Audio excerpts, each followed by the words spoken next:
Hoje a gente vai falar sobre o DIU de cobre.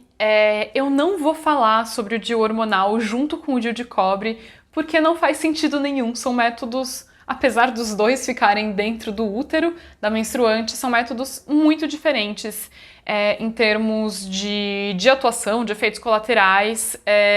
Então, hoje eu vou falar só de DIU de cobre. Outra coisa que é importante antes de começar o vídeo é que eu não sou médica, eu não sou enfermeira, então eu não insiro o DIU e todas essas questões mais voltadas para a inserção do DIU eu não vou saber responder em detalhes, porque isso não faz parte da minha prática profissional.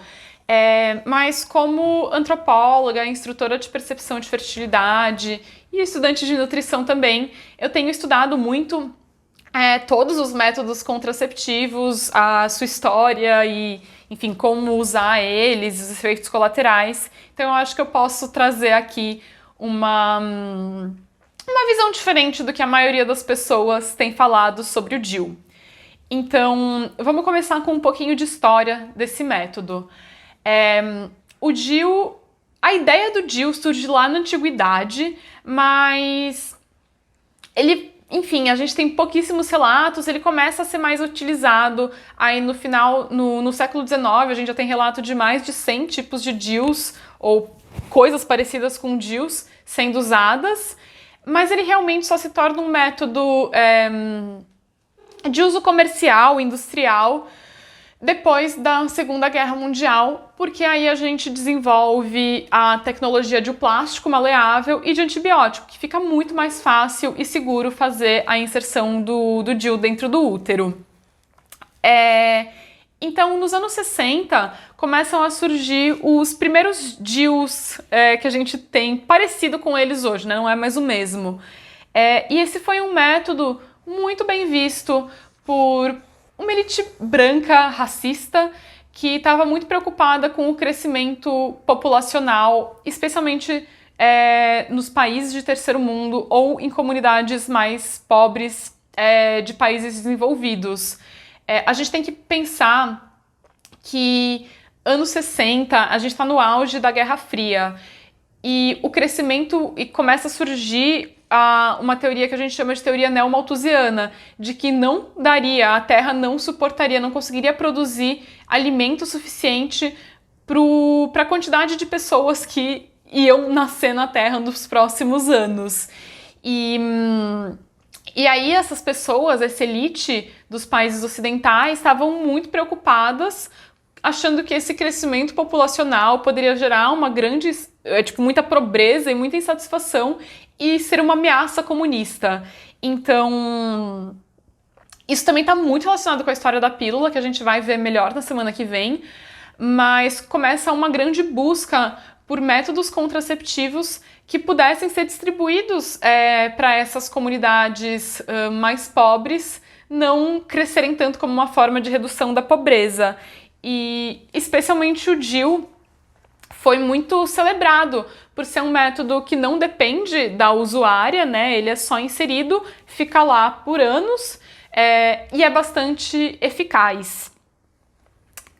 Então, isso a gente tem até hoje, né? Então, o uso do DIU em países subdesenvolvidos hoje está em cerca de 25%, em países desenvolvidos só 13% da população usa. E eu sei que aqui na América Latina a gente praticamente não usa o DIU, a contracepção aqui acabou sendo muito mais através de esterilização e de métodos hormonais, especialmente a pílula, mas na Ásia ele é muito usado. Em países como China, Vietnã e Coreia, cerca de 40% das mulheres que usam contracepção estão usando um DIU, e na China, e na verdade 2/3 das usuárias de DIU de cobre estão na China.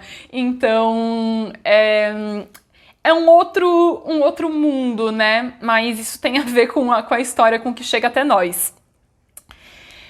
Bom, isso está começando a acontecer aí nos anos 60, e aí no final dos anos 60, início dos anos 70, começa a ter um grande questionamento sobre a segurança dos contraceptivos hormonais. É muito parecido com coisas que estão acontecendo agora, né? Começam a surgir coisas sobre trombose e tal, e aí muitas mulheres olham, muitas mulheres ocidentais, americanas, olham no DIU e veem, nossa, esse é um método eficaz, por que a gente não usa ele? E aí começa uma grande corrida das indústrias farmacêuticas para produzirem DIUs para essa população mais rica que não tinha sido pensado a princípio como uma população que ia usar esse método. E um método um dos DIUs que surge nessa época chama Dalkon Shield. E para entender a história do Dalkon Shield, a gente precisa lembrar que o FDA não fazia regulação de dispositivo. Então, ele foi um método muito pouco pesquisado, teve um design muito ruim e não teve controle nenhum do FDA. Então, tem um filme no Netflix que chama Operação Enganosa. Ele não fala do DIU, ele fala de um outro método que chama Essure. Mas é super interessante para entender a importância da gente ter agências regulatórias tipo FDA, tipo Anvisa no Brasil. Enfim, o que acontece é que o Dalkon Shield fez um grande trabalho de marketing e ele foi inserido em milhões de mulheres, mas começaram a ter vários relatos de doença inflamatória pélvica, de infecção, de infertilidade e até algumas mortes. A empresa responsável pela produção do Dalkon Shield foi processada por 325 mil mulheres, o que representou cerca de 8% das usuárias desse método. Então, realmente, foi um grande trauma. Essa empresa, obviamente, foi à falência. E aí, depois disso, o FDA começou a regular dispositivos. Então, esse é um saldo positivo. Mas, enfim, a gente precisa ter em mente que o Dalkon Shield, especialmente no Ocidente, manchou o DIU enquanto um método contraceptivo. Então, até hoje, quando você ouve, mulheres que jovens ou que nunca tiveram filhos não devem usar o DIU, isso não é verdade, mas isso vem dessa história, desse trauma por causa do Dalkon Shield. Tá, e aí nos anos 80 começa a ter um outro movimento, que é um movimento anti-escolha, né? Então, pessoas que acreditam que o aborto deve ser proibido acima de tudo, e eles começam a falar que o DIU era um método abortivo e que, portanto, não deveria ser utilizado, e muitos profissionais de saúde começam a se recusar a inserir o DIU, especialmente nos Estados Unidos. E aqui é importante a gente entender que o DIU não é abortivo. Então, o DIU de cobre, ele é tipo um T, que é inserido dentro do útero e fica com um fiozinho para fora do colo do útero, e ele tem cobre cobrindo esse plástico. O cobre, ele é tóxico para os espermatozoides. Então, quando os espermatozoides entram em contato com o cobre no útero, eles morrem. E essa é a principal forma de atuação. Mas mesmo que, sei lá, com muita sorte, esses espermatozoides consigam se encontrar com o óvulo e fertilizar esse óvulo, dificilmente esse óvulo vai conseguir implantar no útero, porque o DIU também causa uma inflamação, então esse endométrio fica menos receptivo. Isso não deve ser considerado um aborto, porque a gestação só começa a partir da implantação. E isso é importante em termos da medicina, porque se a gente for considerar que a gestação começa a partir da fecundação, né, da união do óvulo com o espermatozoide, a gente não poderia ter nenhuma técnica de reprodução assistida, de fertilização in vitro, porque infinitos embriões não são implantados e a gente estaria matando embriões a rodo.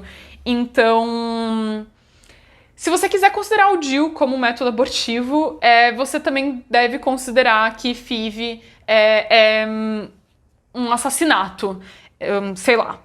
Acho isso um grande absurdo e defendo com unhas e dentes que o DIU não é abortivo.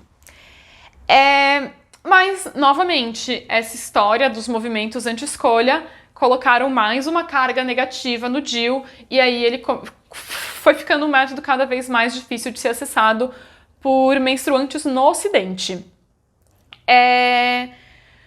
Porém, o DIU moderno, né, o que a gente usa hoje, Ele é muito, muito, muito mais seguro, incomparavelmente mais seguro do que o Dalcon Shield ou métodos, dispositivos intrauterinos anteriores. Ele tem uma eficácia altíssima, então só 4 a cada 1000 mulheres que usam esse método vão engravidar em um ano.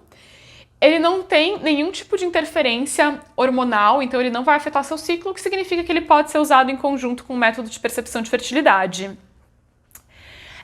Agora vamos falar um pouco sobre os riscos e efeitos desagradáveis do DIU de cobre. Então, na inserção existe um pequeno risco de perfuração uterina, ele é bem baixo, mas ele existe e isso seria, enfim, uma coisa grave, né? Além disso, depois da inserção, é normal sentir dor e ter um pouco de sangramento, né, durante e depois, alguns dias, 2 dias depois da inserção. Isso é normal, mas caso você esteja com muita dor, com muita cólica ou com muito sangramento, procura seu médico, um serviço de saúde, porque pode ter alguma coisa errada. Para ser inserido, o DIU não precisa de anestesia, ele pode ser inserido em consultório. Em geral, os médicos preferem, médicos e enfermeiros, né, que são os profissionais que podem ser treinados para inserir um DIU. Eles preferem inserir durante o período menstrual porque o colo do útero já está mais aberto, fica mais fácil fazer a inserção, mas isso não é obrigatório. Tanto que o DIU pode ser usado como um contraceptivo de emergência, eu vou falar disso num outro vídeo também. E o que você precisa fazer antes de inserir o DIU?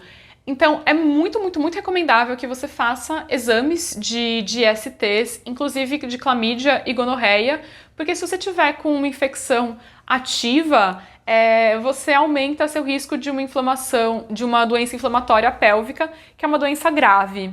Então, caso você esteja com uma IST ativa, você vai tratar ela e depois que isso se resolver, você pode colocar o DIU. Existe alguma discussão na literatura sobre se menstruantes que têm diversos parceiros sexuais não deveriam usar o DIU porque elas estariam mais suscetíveis a ter uma IST. Isso não é uma contraindicação absoluta para o uso do DIU, mas óbvio, se você tem vários parceiros sexuais, é muito, muito, muito recomendado que você use preservativo sempre. Também é importante fazer um teste de gravidez antes de inserir o DIU, ou então, enfim, você tem que ter certeza que você não está grávida, porque isso poderia causar complicações na sua gestação. E algumas pessoas têm variações anatômicas, então o formato do útero um pouco diferente, que aí o DIU não dá para encaixar um DIU. Então isso são poucas pessoas e você realmente deve discutir com seu médico, com seu enfermeiro, com seu profissional de saúde, né? Caso você expulse o DIU, isso acontece não muito frequentemente, é mais frequente com mulheres jovens. Você pode inserir de novo um segundo DIU. Você também pode discutir com o seu provedor de saúde se existe algum outro modelo que pode se encaixar melhor para você. E aí também é importante que seu médico te ensine a prestar atenção na cordinha, né, que fica para fora do colo do útero, para ver se ele está bem posicionado. É assim que você sabe se ele está bem ou mal posicionado. Você não precisa fazer ultrassom a cada 6 meses, a cada ano, você realmente precisa checar a cordinha e se você nota que tem alguma coisa errada, aí você procura um serviço de saúde e vê se está tudo certo. Em geral, essa cordinha não vai afetar a relação sexual. Na grande maioria dos casos, o parceiro não vai sentir a cordinha, mas tem um estudo que mostra que mulheres que usam o DIU em relação a mulheres que não usam têm mais efeitos negativos na sexualidade, especialmente dor. Mas isso não é muita gente, mas enfim, se for o seu caso de você estar com dor, diminuição de lubrificação, diminuição de desejo, saiba que isso pode sim ter alguma relação com o DIU, mas que esse efeito na sexualidade é certamente muito menor do que comparado com os métodos hormonais. A coisa mais importante do DIU negativa é que é muito provável que aumente o seu fluxo menstrual. Ele pode aumentar em até 50% a 75%, e também que aumente as cólicas. Então, é possível que isso diminua depois de 3 a 6 meses que você inseriu o DIU. É possível também que não diminua. Então, caso você não se adapte ao DIU, por mais que ele dure, 5, 10 anos, dependendo do modelo que você colocou, você não é obrigada a ficar todo esse tempo com o DIU. Você pode tirar ele se você não gostar. E eu recomendo seriamente que, se você já sofre com cólica, com fluxo menstrual muito intenso, com anemia, que você pense 2 vezes antes de colocar o DIU, porque isso realmente pode piorar. Como instrutora de percepção de fertilidade, futura nutricionista, eu fico atenta aos níveis de ferro, de zinco e de cobre de usuárias de DIU, porque como aumenta o fluxo menstrual, você vai estar mais suscetível a ter uma deficiência de ferro ou anemia. Então, sinais tipo cansaço, mãos e pés frios, dor de cabeça, palidez, tontura, irritabilidade, taquicardia, temperaturas baixas no gráfico, se você observa isso, tudo podem ser sinais de deficiência de ferro. Em relação ao cobre, não há evidência de que o uso do DIU de cobre aumente os níveis de cobre até um nível de toxicidade, mas eu tenho visto vários relatos aí na internet de mulheres, enfim, relatando que tiram o DIU e que notam que estavam com sintomas de excesso de cobre. Então, enfim, comentários. Muito provavelmente não é um problema para a grande maioria das pessoas. E, de novo, contracepção hormonal também desbalanceia os níveis de zinco e de cobre, e isso é muito mais frequente. Essas deficiências nutricionais, toxicidade, com quem usa contracepção hormonal do que com quem usa DIU. Outra coisa que acho que vale a pena comentar é que, para algumas poucas mulheres que, enfim, estão com candidíase de repetição e usam o DIU, a cordinha pode causar aí um crescimento dessas bactérias, um filme bacteriano, e aí, tipo, você pode ter com mais frequência candidíase. Então, uma sugestão é tirar o DIU.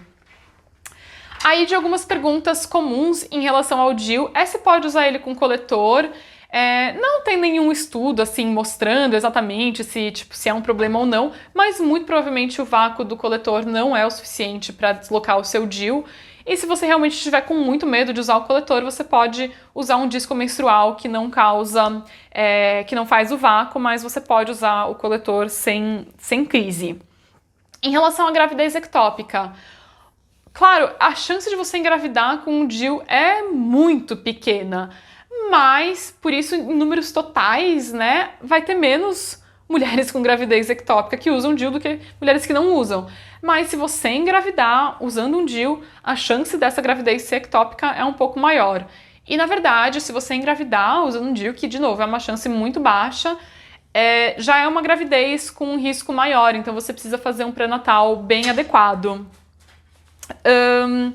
O DIU, ele não causa infertilidade, então, a não ser que você tenha uma perfuração quando for fazer a inserção ou uma doença inflamatória pélvica, o que é extremamente raro, você não vai ficar infértil. A maioria, os DIUs, dependendo do modelo que você usa, variam de 5 a 10 anos de duração, o que faz com que ele seja um método extremamente barato a longo prazo. Ele também está disponível no SUS. E eu sei que muitas vezes não é fácil, nem no sistema público, nem no privado, conseguir alguém para inserir o DIU, mas isso faz parte dos seus direitos reprodutivos, sexuais e reprodutivos. Então, sim, você pode exigir que seja colocado o DIU. Não existe nenhuma contraindicação se você é jovem ou se você não tem filhos, tá? E bom, acho que para concluir aqui, o DIU de cobre é um método bastante eficaz, é um método bastante seguro também. Mas, claro, é uma coisa que você tá com um corpo estranho que você está colocando dentro do seu corpo. Então, ele vai trazer alguns riscos e alguns efeitos desagradáveis. Aí fica a questão, não existe nenhum método contraceptivo perfeito. Você precisa avaliar o que funciona melhor para você, quais são as vantagens e desvantagens de cada método, o que você está disposta a passar para ter esse benefício da contracepção.